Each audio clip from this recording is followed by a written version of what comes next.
সদাচরণ হারিয়ে যাবে দল করলে। দল করে যারা, তাদের কাছে সদাচরণ থাকবে, এই হিসাব ভুল। সংগঠন করে যারা, তাদের ভিতরে সদাচরণ থাকবে, এই হিসাব বাতিল। আমি আপনার দল করি না, তখন আপনি আমাকে ভালোবাসেন, এই কথা ঠিক নয়। তাহলে আপনি আমার কাছে টাকা পয়সা পান, সেই জন্য ভালোবাসেন এমনিতেই। দাঙ্গাবাজি করে যারা, হইচই করে যারা, মারামারি করে যারা, দায়িত্ব নিয়ে কাড়াকাড়ি করে যারা, তারা সদাচরণ টিকাতে পারে না, অসম্ভব।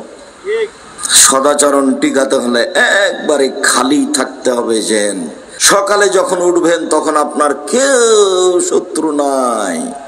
যখন ঘুমাবেন তখন বলবেন, আল্লাহ যার সাথে যা কিছু ভালো মন্দ ছিল সব মাফ করে দিলাম, ঘুমিয়ে গেলাম। আবার যখন উঠবেন বলে রাখবেন সবকে, এই শোনো, কারো ব্যাপারে আমার সামনে যেন কিছু বলো না। আব্দুর রাজ্জাক সাহেব জানেন আপনার যে কাজের লোক 3 জন না, আমার খুব খারাপ, এইরকম কথা যেন আমার কাছে বলো না। সকালে উঠতে তুমি এমন একটা লোকের কথা আমার ব্যাপারে বললে, সারাদিন খালি আমি চিন্তা করলাম, ও মনে হয় আসলেই খারাপ, ও মনে হয় আসলেই খারাপ, ও মনে হয় আসলেই খারাপ। সদাচরণ কেমনে টিকবে? আর দোকানে আড্ডা পিটলে তো সদাচরণের কোনো প্রশ্নই আসে না। তাই আমি বলেছি, উপদেশে 4টে জিনিস আপনি মেনে চলেন, ভালো হবে। 1, 5 ওয়াক্ত সালাত। 2, হালাল রুজি। 3, কোরআন তেলাওয়াত, অন্তত সূরা ইখলাস 3 বার, 24 ঘন্টায় 1 বার পড়বেন অন্তত। দিয়ে নিজেকে বলে রাখবেন যে আমি কোরআন মাজিদ পড়ি, এই যে সূরা ইখলাস 3 বার পড়লাম। 4, 2 জন যেখানে বসে আছে সেখানে বসবেন না। দোকানে বসে আড্ডা পিটা চিরদিনের জন্য হারাম। আমরা জীবনে কোনোদিন দোকানের সামনে বসিনি, তত বেঁচে আছে।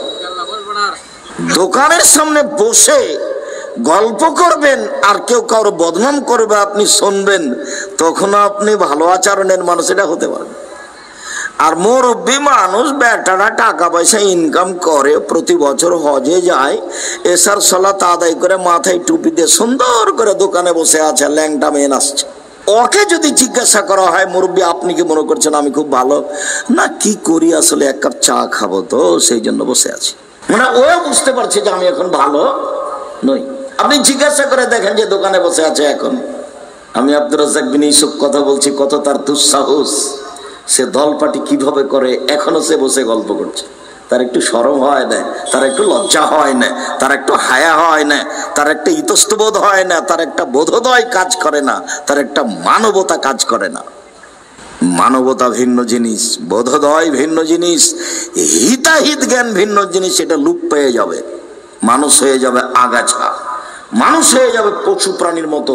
একথা আমি বলিনি, একথা আল্লাহ বলছেন, একথা নবী বলছেন।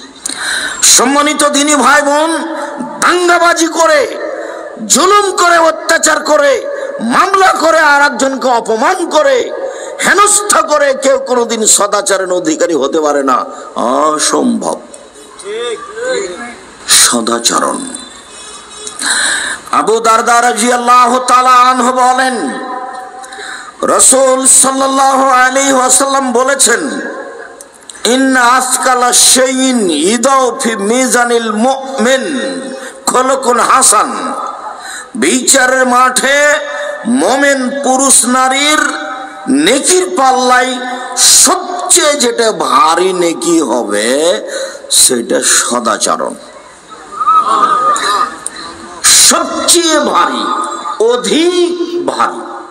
স্ত্রীকে গালি দিয়ে, বোকামি, সৌদি আরবে কাজ করতে গেছে, 5 বছর যাবত আসছে না, রোজ স্ত্রীর সাথে গন্ডগোল করে, রোজ একবার করে তালাক দেয়।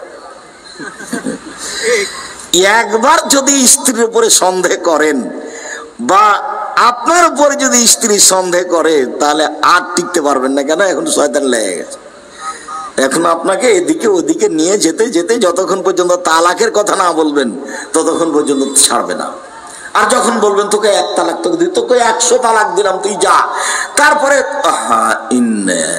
এখন আর শয়তান নেই। এখন কি হবে? তো হুজুর বলেন কি করতে হবে? না, আর কোনো পথ নেই, 1 রাতের জন্য বিবাহ দিতে হবে। ধর্ম পাগল হয়ে গেছে, 1 রাতের বিবাহ দিতে হবে। মুয়াজ্জিন সাহেবকে ঠিক করা আছে, সকালে তালাক দিয়ে দিবে। বাঁচার কি পথ পেলে? আব্দুর রাজ্জাক সাহেবের কাছে যাও, কি ঘটনা? এই ঘটনা, বউ রক্ষা করা যায়। কতদিন হলো? বলে 90 দিন পার হয়ে গেছে। তাহলে তো আর হয় না, বিবাহ পড়াতে হবে। 90 দিন পার হয়নি। ঠিক আছে, বউ নিয়ে আসেন। বউ 1 তালাক হয়েছে। 1 বৈঠকে 100 তালাক, 1 তালাকই হয়। 1 হায় যে 100 তালাক, 1 তালাকই হয়। সম্মানিত দিনী ভাই বোন, শয়তান সুযোগ পাবে, তাহলে আপনি টিকতে পারবেন না। শয়তানের একটা দাবি আপনাকে শোনাই। এই ছেলে, শয়তানের দাবিটা আপনাকে আগে শোনাই। শয়তান বলছে, অবাক হবেন আপনি শয়তানের কথা শুনে। আমিও মাঝে মধ্যে অবাক হই, শয়তানের এত ক্ষমতা, কেমনে টিকা যায়? আল্লাহর দয়া ছাড়া টিকা খুব কঠিন। শয়তান বলছে, বলার ঢং দেখেন, বলছে, রব্বি, হে আমার প্রতিপালক, ওয়াইসাতে তোমার মর্যাদার কসম। শয়তান বলছে, হে আমার প্রতিপালক। শয়তান আল্লাহকে বলছে, হে আমার প্রতিপালক, রব্বি, হে আমার প্রতিপালক, ওয়াইসাতে তোমার সম্মানের কসম,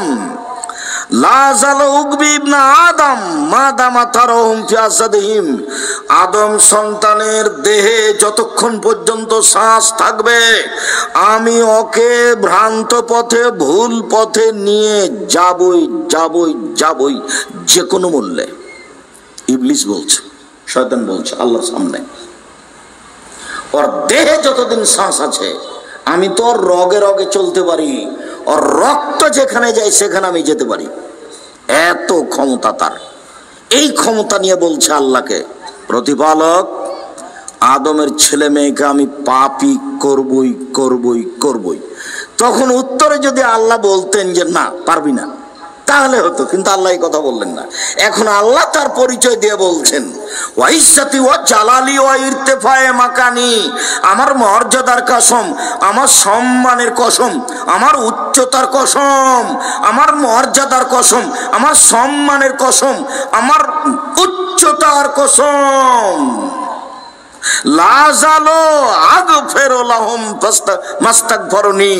যতবার ক্ষমা চাইবে ক্ষমা করে দিব, যতবার ক্ষমা চাইবে ক্ষমা করে দিব, যতবার ক্ষমা চাইবে ক্ষমা করে দিব। তাহলে মানে ক্ষমা চাইতে হবে, নাহলে তো হচ্ছে না কাজটা। যদি আল্লাহ বলতেন সর তুই পারবি না কিছু করতে, সর, তাহলে হতো। কিন্তু সেটা তো আর বললেন না। বললেন যে আচ্ছা ঠিক আছে, আদম সন্তান যতবার বলবে আমার ভুল হয়েছে, ততবার আমি কি বলবো, আচ্ছা ঠিক আছে, ক্ষমা করলাম, আস্তাগফিরুল্লাহ বলতে হবে। তাই হাদিসে কুদসিতে এসেছে, ইয়া আদম মা দাওয়াতানি ওয়া রাজাউতানি, তুমি যেভাবে ডাকো আমি সেভাবে থাকি। আদমের ছেলে মেয়ে শোনো, তুমি যেভাবে ডাকো আমি সেভাবে থাকি, তুমি যেভাবে আশা পোষণ করো সেভাবে আমি পূর্ণ করে থাকি। গাফারতু লাকা ওয়ালা উবালি, আমি তোমাকে ক্ষমা করে দিই, আমি পরোয়া করি না তুমি কত বড় পাপী। তুমি যেভাবে ডাকো আমি সেভাবে থাকি, আমি পরোয়া করি না তুমি কত বড় পাপী, আমি পরোয়া করি না তুমি কত বড় পাপী। তুমি যেভাবে ডাকো আমি সেভাবে থাকি, যেভাবে আশা পোষণ করো সেভাবে পূর্ণ করে থাকি। ইবনে আদম লা বালাগা যুনুবুকা আনা সামায়ে, আদমের ছেলে মেয়ে শোনো, তোমার পাপ বেশি হতে হতে যদি আকাশে লেগে যায়, পাপ পর পাপ আকাশ জমিন পূর্ণ হয়ে আছে। ফাস্তাগফিরতানি, তুমি আমার কাছে ক্ষমা চাইলে, গাফারতু লাকা লা উবালি, আমি তোমাকে ক্ষমা করে দিব, আমি পরোয়া করি না তুমি কত বড় পাপী। তুমি যেভাবে ডাকো আমি সেভাবে থাকি। ডাকার বিষয়টি থেকে গেল। বিচারের মাঠে ডাকার বিষয়টা থাকবে না, তবে একটা জিনিস থেকে যাবে। বিচারের মাঠে আবার আল্লাহ আমাদের সামনে আসবেন, সব পুরুষ নারী আদমের ছেলে মেয়ে উপস্থিত হবে, আল্লাহ সেখানে উপস্থিত হবেন। আল্লাহ তখন বলবেন, ইবনে আদম লা আতাইতা বিকুরাবিল খাতায়া সুম্মা লাকিতানি লা তুশরিক বিশাইয়া লা আতাইতুকা বিকুরাবিহা মাগফিরা। আদমের ছেলে মেয়ে শোনো, আজকে বিচারের মাঠে উপস্থিত হয়েছো পাপ আর পাপ নিয়ে, আকাশ আকাশ জমিন পরিমাণ পাপ, একটু পাপ নিয়ে বিচারের মধ্যে উপস্থিত হয়েছ, আমি আল্লাহ তোমার সামনে উপস্থিত হয়েছি সেই পরিমাণ ক্ষমা নিয়ে। তোমার যেই পরিমাণ পাপ আমার সেই পরিমাণ ক্ষমা, তোমার যেই পরিমাণ পাপ আমার সেই পরিমাণ ক্ষমা, তোমার পাপ যত আমার ক্ষমা তত, তোমার পাপ যত আমার ক্ষমা তত। যদি শিরক না থাকে, এখানে একটা কথা থেকে গেল, যদি শিরক না থাকে, এটা বাংলাদেশ, বিপদ সীমার উপর দিয়ে শিরক চলে, তার নাম বাংলাদেশ। বাড়িতে, মাঠে ঘাটে, স্কুলে, কলেজে, বিশ্ববিদ্যালয়ে, সব জায়গাতেই এমন শিরক আছে, শিরকে দেশ একবারে পরিপূর্ণ হয়ে আছে। রাস্তাঘাট শিরকে ভর্তি হয়ে আছে, বাড়িঘর শিরকে ভর্তি হয়ে আছে। ছেলেটা বলছে দেশ ট্রাভেলস গাড়ি, সূর্য বলছে শাহ মকদমের পবিত্র ভূমি। এই বেটা, রাজশাহী বলে শাহ মকদমের পবিত্র ভূমি, শাহ মকদমের বাপের ভূমি। রাজশাহী কার ভূমি? আল্লাহ। তো গাড়ির সুপারভাইজার কি বলছে? শাহ মকদমের পবিত্র ভূমি। যখন সূর্যটা ডুবেছে, হাতে হাতে আলো দিয়ে দিয়েছে, এই শোনো সুপারভাইজার, সরাই ছড়াই, গাড়িতে আলো দিলা কেন? বলছে আমার বস সূর্য ডুবার সাথে সাথে গাড়িতে আলো দিতে বলেছে। নজরুল্লাহ, ওটা তো হিন্দুদের কাজ। সূর্য ডুবার সাথে সাথে বাড়িতে কি করতে হবে? আলো দিতে হবে, তো হিন্দুদের কাজ।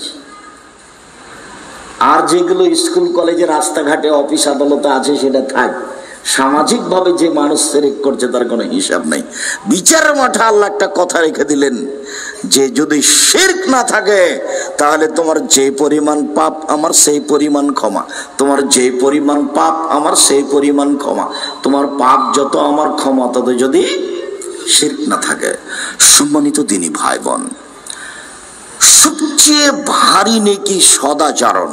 তবে আর একটা ভারী নেকির কাজ আছে, এইটা বলে নিয়ে ধারাবাহিকভাবে আপনাকে কিছু সদাচরণ দেখাবো ইনশাআল্লাহ।